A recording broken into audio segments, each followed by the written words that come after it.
मैं शिवमान सोलंकी अपने YouTube channel law testing में आपका स्वागत करता हूं। आज मैं CRPC के चैप्टर 13 के ऊपर चर्चा करूंगा। Chapter 13 jurisdiction of the criminal court inquiry and trial के बारे में बताता है। ये चैप्टर जो है 177 से लेकर के 189 तक का इसमें सेक्शन प्रोवाइड है।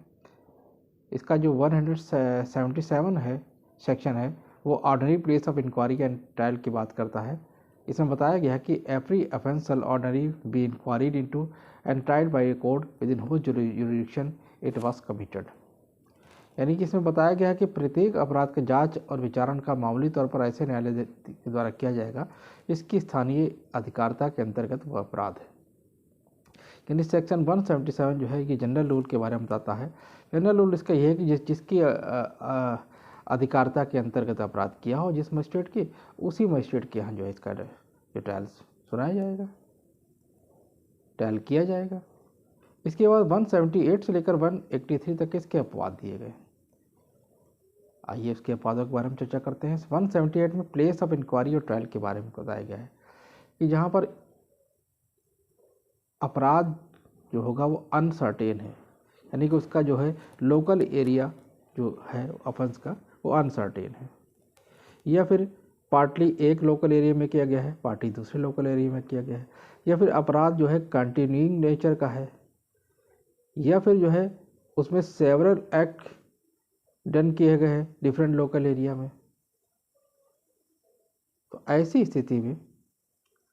अगर अपराध अनिश्चित है, यानी कि एक से अधिक स्थान पर इसके बारे में होना संदेह है, तो किसी भी स्थान पर जो हो सकता है। यानी कि अगर अपराध जो है पार्टी एक एरिया में है, पार्टी दूसरे एरिया में है, तो दोनों में से किसी एरिया में अपराध का विचारण किया सकता है। अगर अपराध चालू रखने वाला अपराध है, जैसे कि अपहरण का अपराध है, तो जहाँ जहाँ वो गया है, जहाँ जहाँ वो व्यक्ति पाया गया है, जहाँ जहाँ वो व्यक्ति ले जाया गया है, तो उसमें कहीं पर भी जो है अपराध का ट्रायल किया सकता है। जहाँ पर जो है अपराध जो है एक से अधिक कार्यों से मिलकर बना है, तो उसकी जांच या विचारण ऐसे स्थानीय क्षेत्र में होगी जिसके क्षेत्रों में किसी पर भी अधिकारिता रखते न्यायालय के द्वारा उसका विचारण किया जा सकता है। सेक्शन 179 बताता है कि offence triable where act done is consequence ensues कि अपराध वहाँ विचारणीय होगा जहाँ कार्य किया गया है, जहाँ परिणाम निकला गया है। जहाँ कोई कार्य किसी की गई बात के और किसी निकले हुए परिणाम के कारण अपराध है, वहाँ ऐसे अपराध की जांच या विचारण ऐसे न्यायालय द्वारा किया जा सकता है जिसकी स्थानीय अधिकारिता के अंतर्गत ऐसे बात की गई या परिणाम निकला हो। जैसे एग्जाम्पल के तौर पर इसको ले लीजिए कि ऐसा न्यायालय जिसकी अधिकारिता के भीतर स्मगल किया गया माल गुजरता है, तो अपराध का परीक्षण करने की उसकी अधिकारिता होगी, क्योंकि स्मगल किए गए माल का वहन करना भी अपराध होता है। इसके बारे में हरबंस लाल बनाम state of Haryana 1999 criminal law general page 455 के ऊपर ये केस जो है बताया गया है। अगला सेक्शन है section 180 place of trial where act is offence by reason of relation to other offence. जहाँ कार्य अन्य अपराध से संबंधित होने के कारण अपराध है, वहाँ विचारण का स्थान। जब कोई कार्य किसी अन्य कार्य से संबंधित होने के कारण अपराध होता है, जो स्वयं भी अपराध ही है यह अपराध होता है यदि कर्ता अपराध करने के लिए समर्थ होता, तब प्रथम वर्णित अपराध की जांच या विचारण ऐसे न्यायालय द्वारा किया जा सकता है जिसकी स्थानीय अधिकारिता के अंतर्गत उन दोनों में से कोई भी कार्य किया गया हो। इसके बाद जो है सेक्शन 181 के बारे में चर्चा करेंगे। Section 181 place of trial in certain offences की बात करता है, कुछ अपराधों की दिशा में विचारण का स्थान। तो इसमें जो है क्लास 1 में ये बताया गया है कि यदि कोई ठग है या ठग द्वारा हत्या की गई है, या डकैती है, या फिर डकैती के द्वारा हत्या की गई है, या डकैतों की टोली के होने का अपराध है, या विरक्षा से निकल भागने का अपराध है, तो ऐसे अपराध का जो विचारण होगा जिसकी स्थानीय अधिकारिता के अंदर ऐसा अपराध किया गया है या फिर अभियुक्त व्यक्ति मिला है, दोनों में से कहीं पर भी किया सकता है। क्लास 2 में व्यपरण या अपहरण के अपराध के बारे में बताया गया है। इसमें बताया गया है कि इसमें जो है इसका विचारण जो होगा जहाँ व्यक्ति व्यपृत किया गया है या अपहृत किया गया है, या फिर ले जाया गया है या छिपाया गया है, निरुद्ध किया गया है, ऐसे किसी भी स्थान पर जो है इसका विचारण किया जा सकता है। क्लास 3 में जो अपराध बताए गए हैं वो चोरी है, उद्यापन है, लूट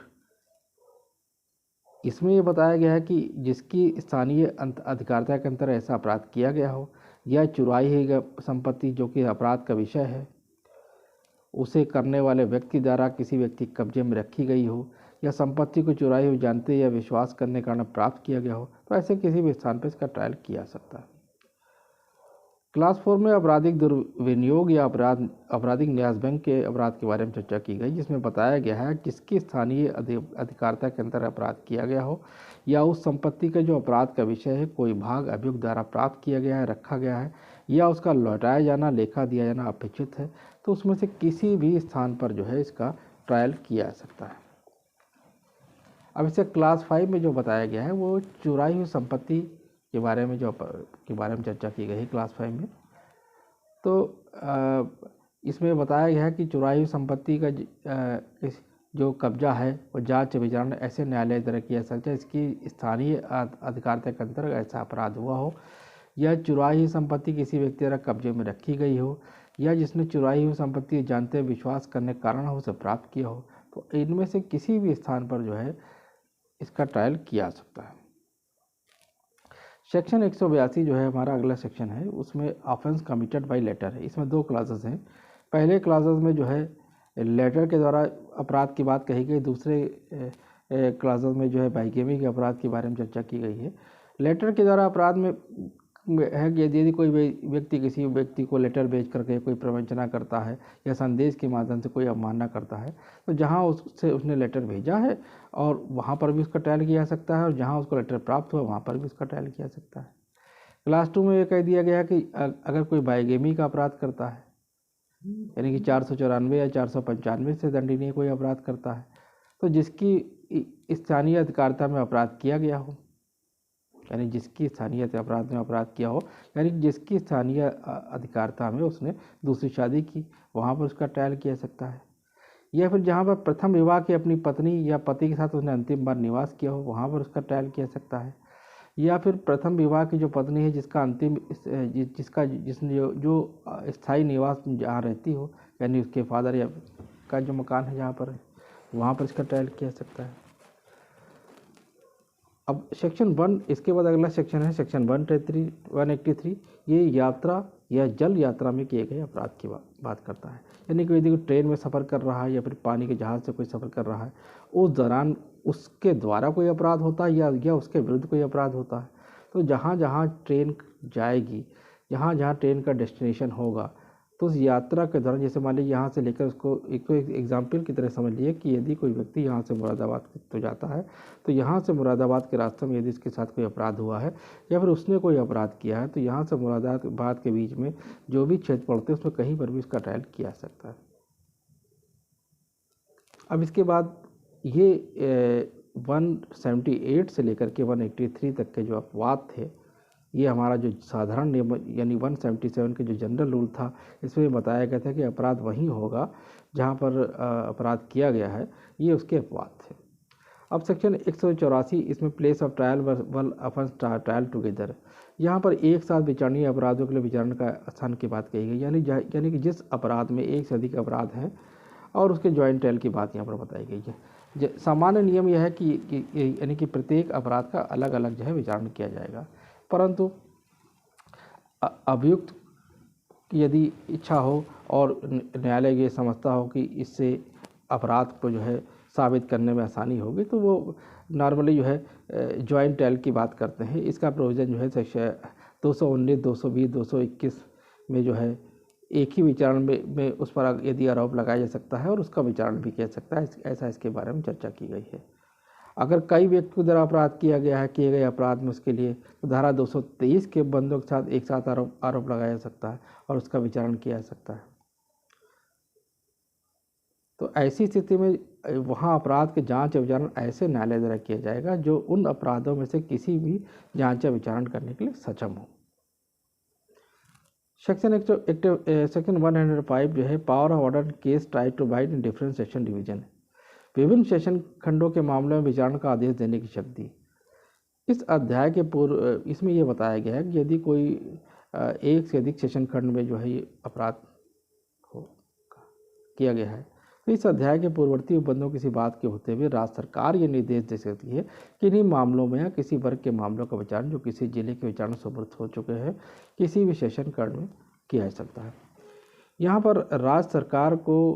अपराध के विचारण को किसी भी सेशन खंड में कराने की जो है शक्ति दी गई है, परंतु ये शक्ति अगर सुप्रीम कोर्ट या हाई कोर्ट ने कोई अपनी ट्रांसफ़र किसी अपराध का ट्रांसफ़र कर दिया है या फिर किसी तरीके से किसी विधि के अधीन कोई आदेश जारी कर दिया है, तो उस स्थिति में राज्य सरकार को पावर नहीं होगी कि वो हाई कोर्ट या सुप्रीम कोर्ट के आदेश के विरुद्ध कोई नया आदेश दे सके। धारा 186 जो है, high court decide case doubt district where inquiry और ट्रायल शैल टेक प्लेस। संदेह की दिशा में उच्च न्यायालय को वह जिला में निश्चित करना जिसमें जांच या विचारण होगा। जब यह दो या दो से अधिक न्यायालय एक ही अपराध का संज्ञान कर लेते हैं तो प्रश्न उठता है उनमें से किस अपराध की जांच या विचारण करना चाहिए। वहाँ यह प्रश्न जहाँ न्यायालय एक ही उच्च न्यायालय के अधीनस्थ हैं, यानी कि मान लीजिए कि यहाँ पर लखनऊ में भी कोई अपराध का संज्ञान कर लिया गया और उस अपराध का संज्ञान कानपुर में भी कर लिया गया है, या फिर लखनऊ में भी कोई अपराध से संज्ञान कर लिया गया है और मान लीजिए उसका अपराध का संज्ञान जो है हरदोई में भी कर लिया गया है, तो उसका जो हाई कोर्ट है वो लखनऊ डिवीज़न में ही लगता है, यानी इलाहाबाद हाई कोर्ट के लखनऊ डिवीज़न में जुडिक्शन लगता है। तो फिर वहाँ पर हाई कोर्ट ये तय करेगा कि किसके यहाँ ट्रायल चलना चाहिए। और यदि न्यायालय एक ही उच्च न्यायालय के अधीनस्थ नहीं है तो उस उच्च न्यायालय में होगा जिसकी अपील दंड अधिकारिता के स्थानीय के अंदर सीमाओं के अंदर कार्रवाई पहले प्रारंभ की गई।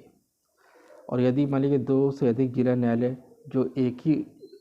उच्च न्यायालय के अधीनस्थ नहीं है, कि मान लीजिए कि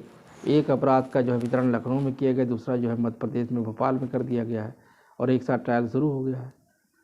तो उस कंडीशन में दोनों के हाई कोर्ट अलग अलग हैं। तो उस स्थिति में ये होगा कि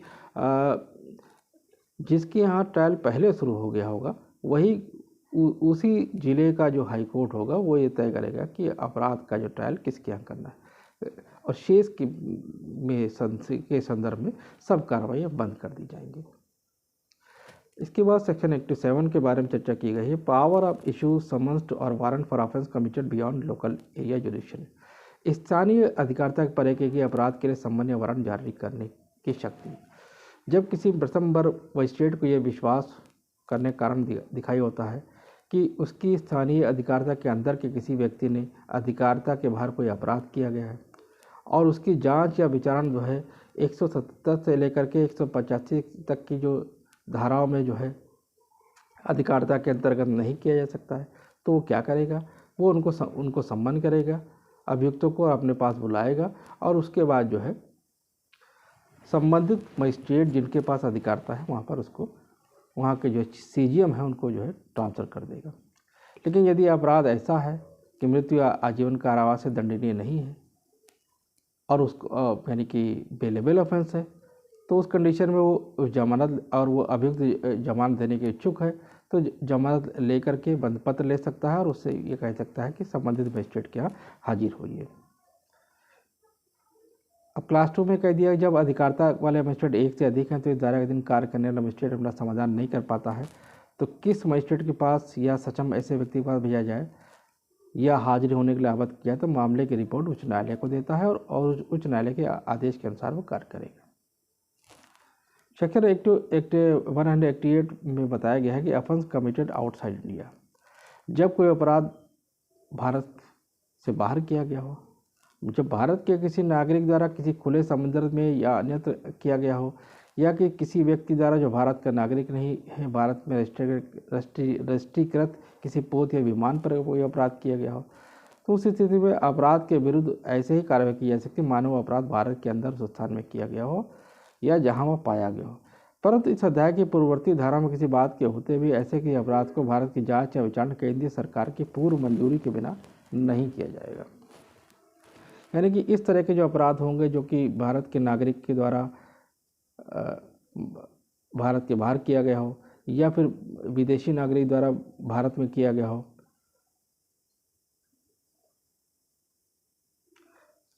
तो उस स्थिति में जो है सेंट्रल गवर्नमेंट की जो है पूर्व मंजूरी के बगैर जो है इस अपराध का विचारण नहीं किया जाएगा। सेक्शन 189 में receipt of evidence relating to offence committed outside India, भारत के बाहर किसी अपराध के बारे में साक्ष्य लेना। जब किसी ऐसे अपराध जिसके भारत के बाहर किसी क्षेत्र में भारत किया जाना अभिकथित है,